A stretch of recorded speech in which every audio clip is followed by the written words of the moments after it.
to a special True Respite Brewing Showcase episode of Brutal Battle. So we traveled down to Rockville, Maryland with intentions of checking out True Respite Brewing, and when we were there, as we like to do with breweries we haven't had showcases for before, we picked up enough beers to do a showcase. So we'll give you a rundown on the info of True Respite. There's not a ton because they're only 3 years old. They were established in 2017.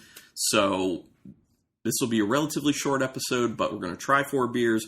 We're going to talk about who they are and everything, and should be fun. Yeah.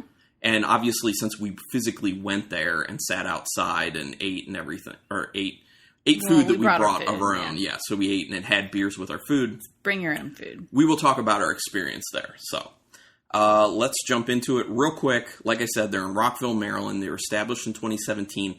And their co-founders are Brendan and Bailey O'Leary, who are married. So, yeah, let's start with the first beer then.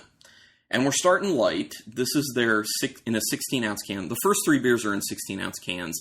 Then the last one is a 500-milliliter bottle. And 2 of these beers we actually had when we were there. The other 2 we did not. So this is one of the ones we had. It is called Bear, as in the animal. And it is a Helles Lager, 5% alcohol.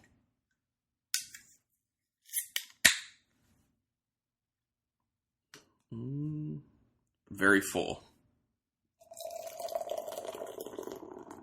And one of the reasons we're starting light is we just did a 2-mile walk, so it's nice to start light after that, is what we have done. And I remember this being relatively refreshing. Oh, cat's on the move. She's trying to sniff my beer. She is. There's something about this Bear beer that she really likes. What does it smell like? I don't know. She never does this with beers. No. Like she could always care less about beer, but for some reason, this beer in particular, she's like, I gotta figure this one out. All right, you leaving now? Is it that time, Chloe? And there she goes. Okay. So what does it look like? It's very clear. Yeah. Very yellow, very clear. Yep, very yellow. Smell-wise? Very hay, very honey. Mm-hmm, definitely. Now, there's a little bit of a skunky type note on the nose, which, from what I remember, does not end up coming through in the actual flavor of the beer, but it's there. It's slight, thankfully. I don't really like that smell in there, but the other stuff is more pronounced than that. I'm not picking up on the skunk. But yeah, a lot of hay, a lot of honey, slight lemon with a little lemon peel to it as well, because there's a slight bitterness in there. Smells yeah, good. But yeah, no, it smells good. It smells crisp, refreshing, everything that a lager should be. It's a little creamy. Oh yeah, I don't remember that aspect of it. That's good though. I like that aspect of it. And it's got that naked Cheerio finish. Mm-hmm. Like a nice like grain type finish to it. It is refreshing though. Mm-hmm. This is one of the beers that I've had that a lot of times when I have beers, like I'll say they're crisp and clean. This is actually refreshing at the same time. Yeah, you feel me on the creaminess? Yeah, no, I definitely do. There's like a slight creamy type note to it, which I don't remember that when we had it when we were there, but it's nice with this beer. I like that. Flavors wise, what are you getting other than that kind of that grainy naked Cheerio flavor? I'm getting the honey. Mm-hmm. I'm getting like the straw or the hay. So based off the nose, there is less of a bitterness to this than I thought there was going to be, which is interesting. It's usually the opposite. I smell less and there's more to the bitterness. There's actually less bitterness, which I'm fine with. This, like, okay, this will sound bad in a way. I could drink this like water. I really could drink this like water. And that's not a bad thing for me right now because I'm a little bit thirsty after our walk. Some people will usually hear someone say like they could drink it like water thinking that it's like there's no flavor, but that's not the case. There's definitely a flavor. Yeah. There's good flavor to it, but it's not a lot. So to a point where, I mean, you could just kind of ignore this and just drink it as crisp, light, and refreshing like I'm kind of doing right now. I wonder why the name of this is in quotation marks. Oh, it is? Yeah. I didn't even Oh, yeah. Bear is in quotation marks. Well, I guess maybe people define bears as different things. I don't know. But there's a picture of a bear, like a grizzly bear. Yeah. Dude, I literally could slam this entire 16-ouncer right now. I mean, it's only 5%. Yeah, but I don't think I've ever experienced this with a beer before.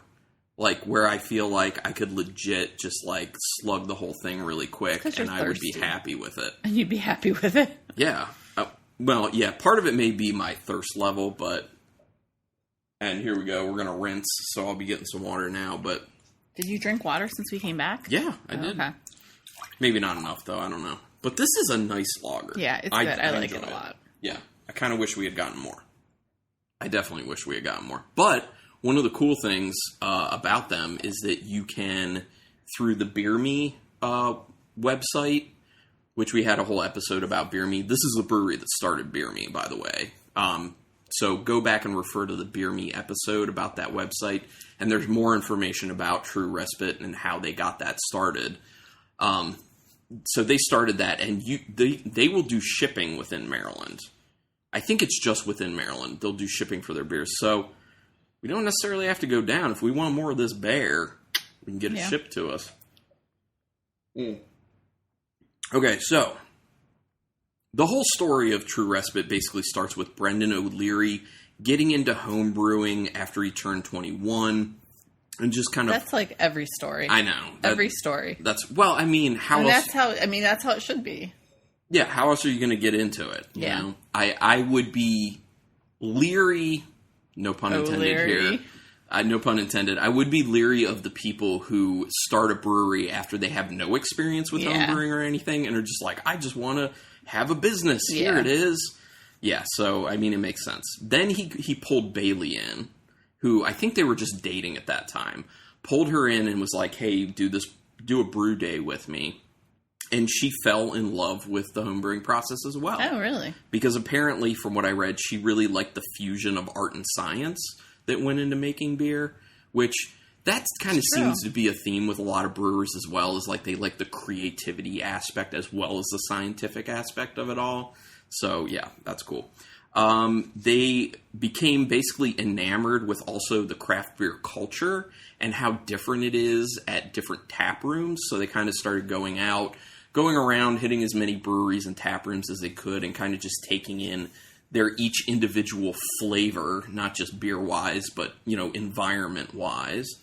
So that was a lot of inspiration for them. And they actually, for a while, spent 5 years living in Denver, Colorado, where they were just going around hitting up breweries and just, taking in the unique experiences. So a lot of that kind of was taken and moved into their inspirations for how they created their brewery. I have a quote from their website. True Respite Brewing Company is the culmination of an ever-growing love of the craft beer moment. Creating these moments of true respite where great beer and a relaxed environment turn strangers into friends is our primary mission. Which makes sense because when we went there, it was very relaxed. Everyone was very nice. It is that kind of like, you can get away from things type ordeal. And that is nice. And that's why they're called True Respite, because respite's basically being able to relax, take a break from things. So it's kind of like, hey, step away from life, all the stresses of it, have a beer, have this true respite. So yeah, I think that's cool. And that will lead us to our next beer. Pretty quick. Can we do this one next? If you really want to. Yeah. Sure, go ahead. I had the line up differently, but, we're going to change it up. Sure. We're going to do... Beck did an audible. They All Become Blueberries, which is a blueberry lemon sour, which is 6.6%. And it has a picture of Veruca... No, Violet Boulevard from... Beauregard, yes. From Willy Wonka and the Chocolate Factory. Yeah. Turning into a Blueberry. Love that movie. Amazing. I like the Charlie and the Chocolate Factory version by Tim Burton, too. Which we need to watch that. Yeah, I haven't seen that in a long time. 6.6% alcohol. Yeah, I said it. Did you? Yeah. Okay. And the rendering of Veruca, of Violet, is pretty good on that can art. Why would they have two girl names that start with a V in the movie? That's a good point. I hadn't really thought about that before. It's too confusing. Yeah, but Veruca just sounds bitchy. Yeah. Like, Veruca sounds terrible. Violet... Well, Violet was terrible. They all were terrible. Yeah, but Violet was less terrible, I would say. I'm hoping this will... Yes, it's very pretty. This is the conversation that beers like this lead to. When you reference movies like that, like, this is what people do. Okay, so here we go. Here you go. And it's so pretty. Yeah, it is. The head that's on this is beautifully pink. It's like a very nice light pink. And it looks like reddish pinkish in color. Can't see through it, obviously, as you would assume, since it's got fruit in it. And this is one of the ones we have not had. Yeah, before. we have not had this one, which is why I was like, because the lineup was the two we haven't had were last. Yeah. And I'm like, I don't want to wait. So this beer, when we got there, they only had 2 cans left for you to buy. And it wasn't even on tap or anything. So we got their last 2 cans. We kept this one. This is our one. And we gave our other one to Rich Smith, who's been on the show before. We gave all the beer we got, we gave half to Rich. Yes. Yeah. We did a porch side beer drop off. Yes, we did. He has been appreciating it. And he's been doing that to us in COVID time. So we've been doing beer drop offs. Which, that's a really good way, honestly, to, make your friends happy and you guys can go back and forth. It's just fun to get a surprise beer drop off. Yeah. It's awesome. So, what do you smell in this? Okay. Definitely the lemon. Yeah, the lemon jumps out first. Which I would assume, because that's an aggressive, sour and then smell. it's berry. It's nondescript berry, though. I don't think I could pick out the blueberry. And it's got a very, funky earthiness to it that you get from fresh berries. It smells tart. Definitely tart, yeah. And it smells like Naked Cheerios. Yes. Yeah, the Naked Cheerio notes definitely in there. It's less than I normally get from sour beers, but yeah, it's there. It smells good. Yeah, it does. It's smelling solid. Ooh. Whoa. That blueberry is way more present than I was expecting. It's good. That is awesome. See, usually when you have blueberry in beers, I taste it as a berry. But this, I know it's blueberry and it's so vibrant. I can't remember the last beer that I had that had blueberries that was this vibrant with that blueberry flavor. This is really good. So, wow. On the podcast recently, we had Union's Juicing Room, which is also a blueberry lemon sour. Yes. So how do you think this compares? I think this is a way more serious version of that same thing. Theirs was way more light and kind of, it was just lighter on flavor. Yeah, it was really light on flavor. This is way more aggressive with the flavor.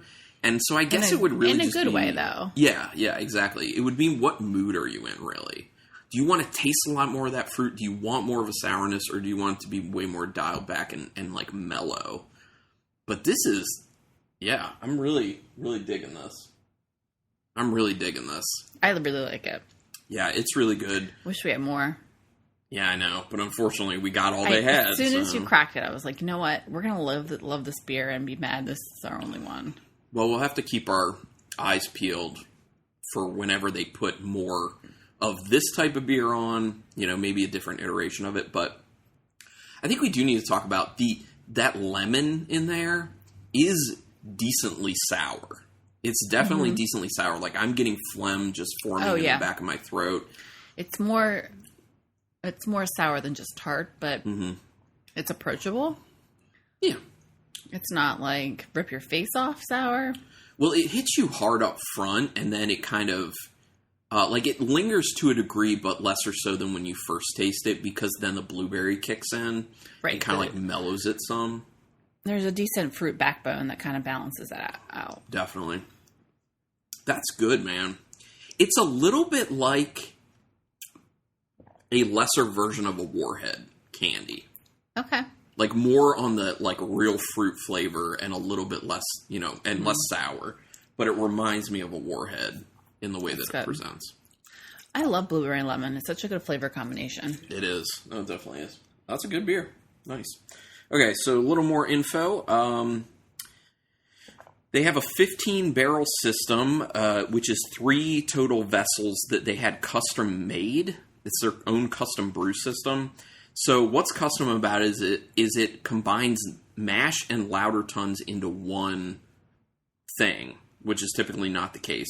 And this is to get the mash efficiency when they brew higher gravity beers, like double IPAs and like Abbey ales and stuff like that. So, I'm rinsing my thing. And then I also wanted to read off their site about their energy saving. I just took a snapshot of it because it was more than I wanted to hand write down. So, they say on their website, we reduce our energy requirement when brewing back-to-back batches by preheating our second batch's brewing water with the outgoing post-boil hot beer in a specially designed energy exchanger at the outlet of the brew house. This reduces both the energy load of cooling the hot beer and the energy load of heating the cold water, thereby reducing our overall energy requirement. Interesting. There you go. I don't really know exactly what all that means, but it sounds cool. Yeah. And then they have a little extra info if people want it. On opening day, our brewery's annual production capacity will be 2,000 barrels per year. This can be achieved by brewing 174 times a year. So, okay. Obviously, they haven't changed that since they were about to open. Right. Because of what it says. But, yes. So, I'm going to stop it there. And we're going to do another beer. Yeah. I told you there's not a ton. Wow. Okay. So, now this one, I'm a fan of this. This is the other beer that we had when we were there. Now, this is their Week Away, which is a hazy IPA.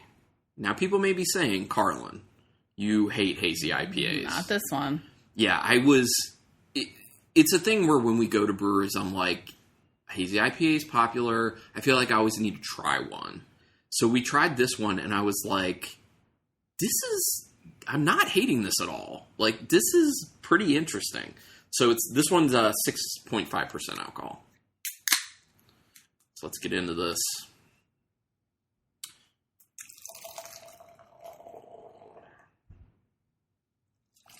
There we go. There you are, man. And looks like not that hazy of an IPA. It's not that much. It's not that hazy, no. Slightly. It's very yellow. Very yellow. A little orange to it. Smells like... I'm getting tangerine. Yeah, I could definitely see the tangerine. I feel like I get a little mango as well. A little pineapple. I can see the pineapple, mango, tangerine. There's a little... Lots of citrus. There's a little bit of that kind of yeasty note that you get with hazy IPAs, but it's not crazy. Yeah. It's very, very slight, that kind of bready, biscuity type note.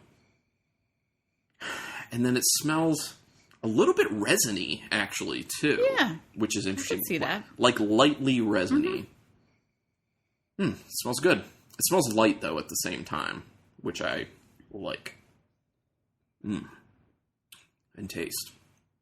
It tastes like it smells. Mm-hmm.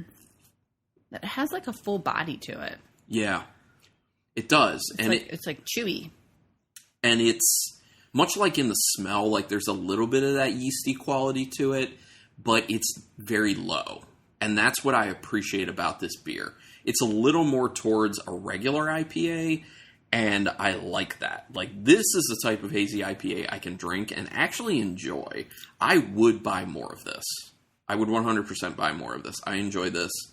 One of the other things about this beer is that we'd buy more of all of these. Well, we don't know about the last one yet. Oh, yeah, but I know. Because we haven't had that one before. The 3 we've had. So, going between the nose and the flavor, I think there's more of that kind of mango coming through in the flavor than it was in the nose. That tangerine, that pineapple, those are still there, but they're a lot less than you would assume based on the nose. And that mango's coming more to the front.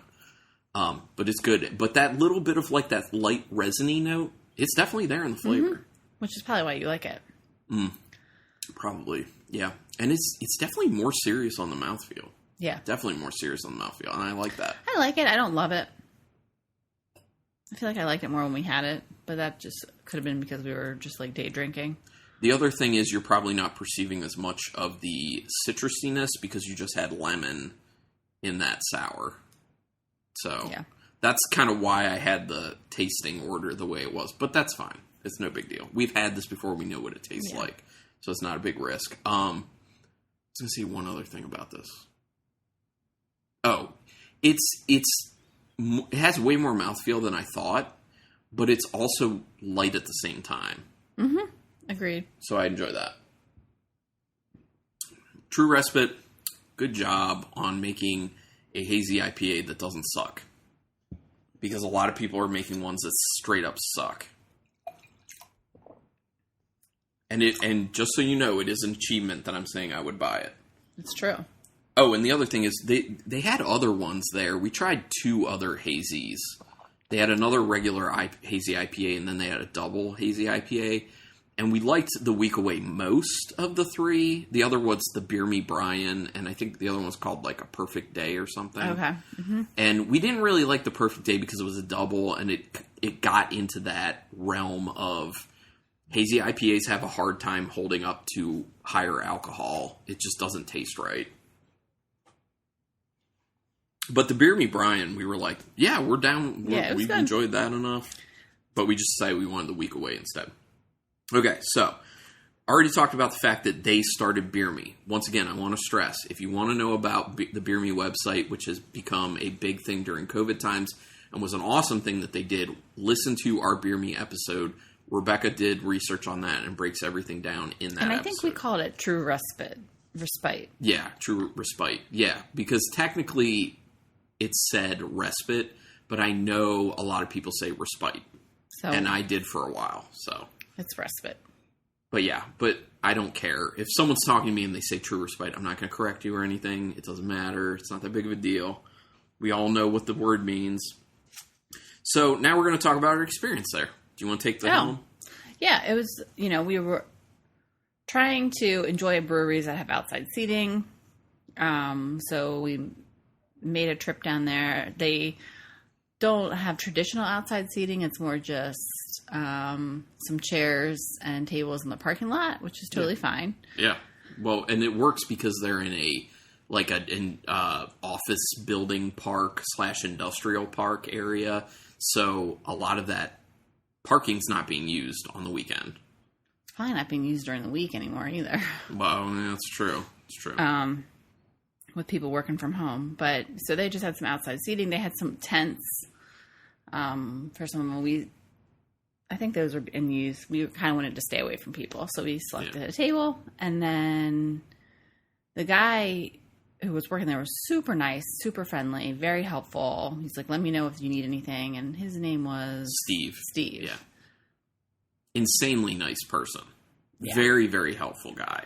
And so what you do is you sit down and you have a table number and you order your beer through Beer Me, which was super cool. So you just logged on to Beer Me and said that you were a dine-in customer, ordered your beer, and they just deliver it right to your table. And you could do the 8-ounce pours or you could do 4-ounce pours.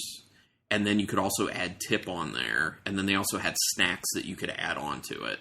And then they would just bring you your order because it then just sent like a notification to Steve's phone. And then Steve would go inside and bring all the stuff out to your table. It was awesome. I don't know if he got a notification or if he just consistently kind of went in to see if there were beers to be delivered. Oh, yeah, maybe. I don't know. We don't know. But anyway, somehow Steve, the magical beer fairy, showed up with beers for us. Yeah, it was pretty cool. Well, and it's nice, too, because then you don't have the hassle of, like, we decided to get 2 more beers to try after we had gotten our initial bunch of beers. And then we were just like, we don't do 2 more beers. You don't have to go with the hassle of, like, I got to get up, I got to go stand in line, wait to get to the bar, and then ask for what I want. I just pulled out my phone, and I'm like, here, I'll order 2 more beers real quick. Do. And then Steve brought it to the table. Yeah. Easy enough. I loved it. It was great. So it was a lot of fun. And then we bought the stuff to go, obviously, which we went inside to get. Although they were offering curbside, you could just put in another order as curbside through Beer Me, and they would bring it out to you. You just bring your car up. But we just decided to walk in with our masks on, and we talked to Bradley, also goes by Brad, Mm-hmm. who was the bartender. Also a super nice dude. Yes. Super very nice, very helpful. So we got, obviously, these beers, and then we also got a crowler of Birrio Cart. Which is the reason we went to True Respite in the first place. Right. Tell them why. Well, we have been, since COVID started, playing online Mario Kart with Rich Smith and his wife Stephanie every Saturday, either Saturday during the day or Saturday night, or sometimes Sunday if our schedules don't align. So it's been an ongoing thing, and we just had to get the beer called Birrio Cart to give to Rich. So, and it's a stout, and Rich loves stouts. Yeah. And it was a stout with vanilla and almond? I think it's. I'm going to read it as one of the beers after we try this next beer, so I'll have that info for it. But yeah, it's a stout. We got a crowler of that, and all the beers here. And was there anything else that we got? No, that was it. Okay. We got the 4-pack of the Bear, the 4-pack of the Week Away. It was only 2 of the They All Become Blueberries, and then 2 bottles of this last one, which is It Had to Be You. It Had to Be You in a 500 milliliter bottle. And this sounds very interesting. I'm very intrigued by this one. Bourbon maple syrup barrel aged imperial brown ale. I'm sure people were going to say we're thinking I would say imperial stout. No, imperial brown ale with coffee, cacao nibs, vanilla, and milk sugar. This sounds killer, and it's 10.5%. Oh. Okay. So a big step up in ABV, because these first 3 beers, it's pretty low. Anything else you wanted to say about our experience there? No, it was like True Respite. It was respite. It was a very nice, relaxing experience, and I really enjoyed it. Yeah, I would definitely go back. And we will plan to go back at some point, I'm sure. And when we went, we also decided on a whim, we were like, wait a minute, are there any other breweries that are not far from True Respite? And we found that there were. And we also went to then Elder Pine. So we are also going to have a brewery showcase episode on Elder Pine coming up. Yep. And that one was also fun. Mm-hmm. But I wish we had more beer at Elder Pine. I wish we had... Okay, I do and don't wish that we had bought more beer from both of the places. Yeah. Because now I'm like... we just have to go back. Yeah. I mean, at the time, we were like, we don't want to spend too much because we were buying a lot, but we were giving half of it away. Yeah. So we'll make another trip. We'll do it. Okay. It looks like a brown. Yeah, definitely. Yeah. It's just brown ale. There's a little bit of bubbles hanging out on the top, like medium size. It smells so good. Whoa. You get that bourbon. Ooh. Vanilla, and you get that maple syrup. It's so sugary smelling, though. Like, it smells so maple sweet. So for anyone who's huge into maple, Kyle Norman loves maple stuff. Like, he would smell this and be like, oh, because it's so like sweet maple smelling. But I get the bourbon barrels too. I get the bourbon after that smell of maple. Oh, see, I get the bourbon first and then the maple. And I get the vanilla. I get the vanilla on the finish of each sniff. It's a little burny on the nose. Yeah, I can perceive a little bit that it's higher ABV. It's boozy. But it smells good. I am smelling a little nuttiness on the nose as well. Slight nuttiness. Are you getting the coffee? No, I don't think I do. I feel like I am. I think I am sussing a little bit of it out, but it's being tamped down a lot by that sweet maple. Yeah. So I'm wondering what the flavor is going to be like. I'm hoping the maple is not overpowering.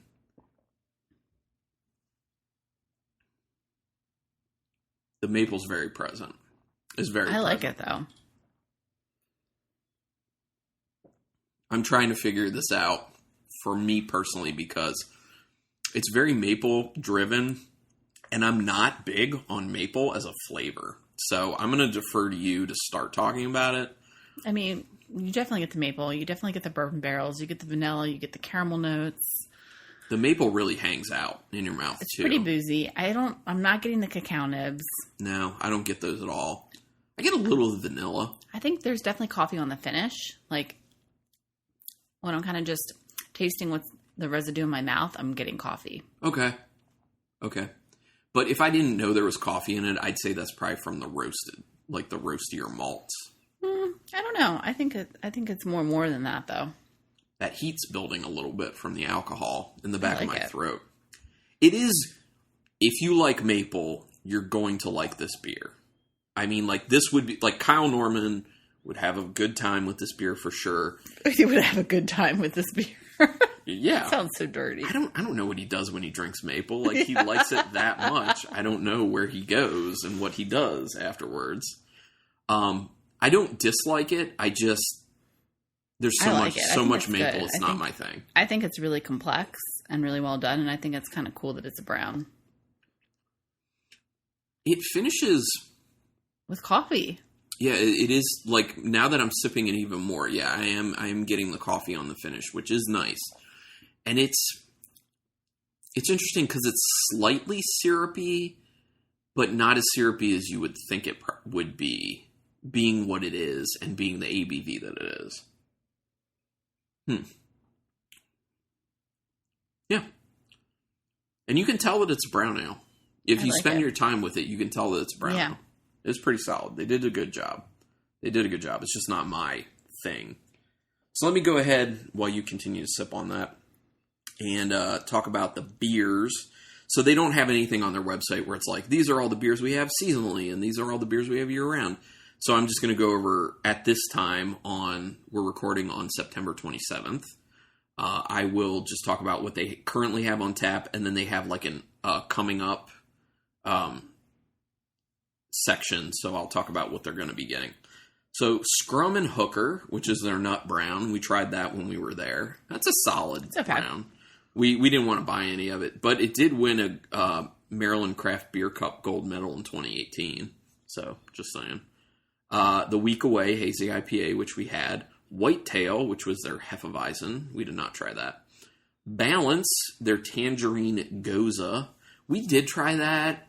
It was okay. Yeah, it was okay. I wanted it to have more body to it and to be a little more, like, more tangerine driven. It just seemed very light, like too light to me. But, you know, is what it is. Beer Me Brian, which was Hazy IPA. We had that, enjoyed it. The Perfect Day, which was the Hazy Double IPA, which we were like, double IPAs and hazy, not so good. The Bear, Hellas Lager, which obviously we just had. The Birrio Cart, which is an imperial stout brewed with vanilla beans and roasted almonds. So is that what you said? I think so. Okay, yeah. Falling for You, spiced apricot sour. Oh, they didn't have that when we were there. They didn't, and that sounds good. I would like that. Hoppy Little Accident, which is an imperial brown porter brewed with cinnamon. We did have that one, and it was an interesting flavor to that. It was a little confusing because it was an imperial brown porter. So it came off more as like an imperial brown ale, which, you know, porter and imperial brown, you know, close. And it was just a little confusing because of the notes of being like a porter or an imperial brown ale, but then also being more hopped than usual. So it was a little confusing. It wasn't bad. We did enjoy it, but we were just like, I don't know if we want more of that. What Maryland Does, Hazy Double IPA is another one. They didn't have that one. We did not have that one. Then coming soon, Lagerhosen, which is a Märzen. Brew for Bam, which is a hoppy lager, with 15% of the revenue being donated to the Brewers Association of Maryland. Cool. Cool Kids Wear Masks. That's a nice name because people should be wearing masks when they're out. Otherwise, you're being selfish. Cool Kids Wear Masks, Hazy IPA. Stroke of Midnight, Imperial Pumpkin Spice Porter. Oh, that could be good. I do want that. I know you want that. Brewed with pumpkin, cinnamon, nutmeg, and cardamom. Yeah, you want that. Cowboy Hat, I want this. West Coast IPA. My favorite type of IPA. So I think we're going to have to go back. Bobcat, Tmave Pivo, which is a Czech-style dark lager. That could be good. I dig on some dark lagers, so I want that. And then Just Vote Please, another great name for a beer. Hazy IPA. Cool. And I would try that because, based off this week away, I can be down with your Hazy IPAs, True Respite. Thank you. All right, so final thoughts? Good. I think they had a good lineup. Yeah. I think everything we had, I thought, was at least good, if not really good. Totally. I'm going to have to retry one beer to figure out my ranking here.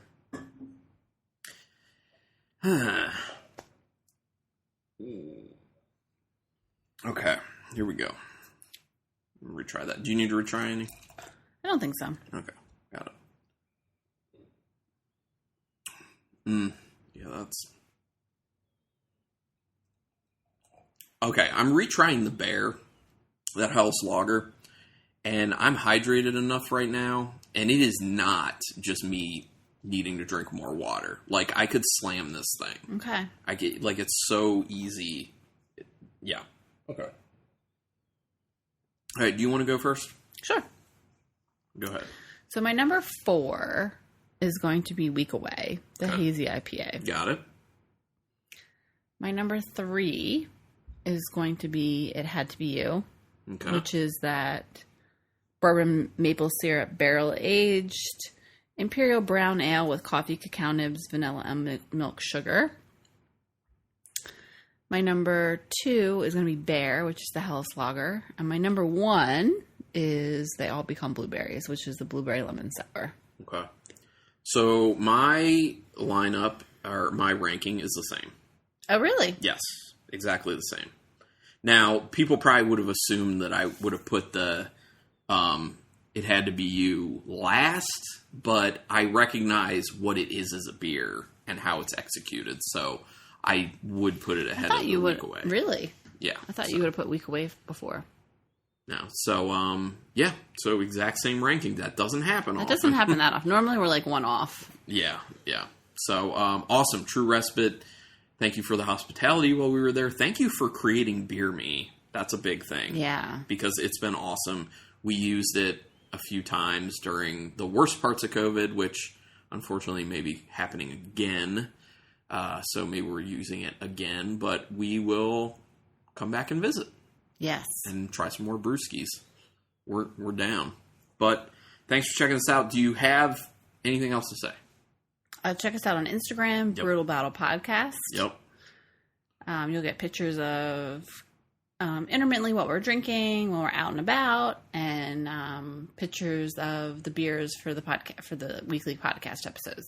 Yes, and please rate and review us on whatever podcatcher you're using. iTunes would be the most helpful for us if you could do that, please. And then just word of mouth. Just tell people, hey, I listen to this podcast, because that's the best way to get us out there. We've been doing this for like 8 years, man. Yeah. It's been fun, though. I still look forward to doing these episodes. So keep putting out good beers, all breweries out there. And until next time, keep it brutal.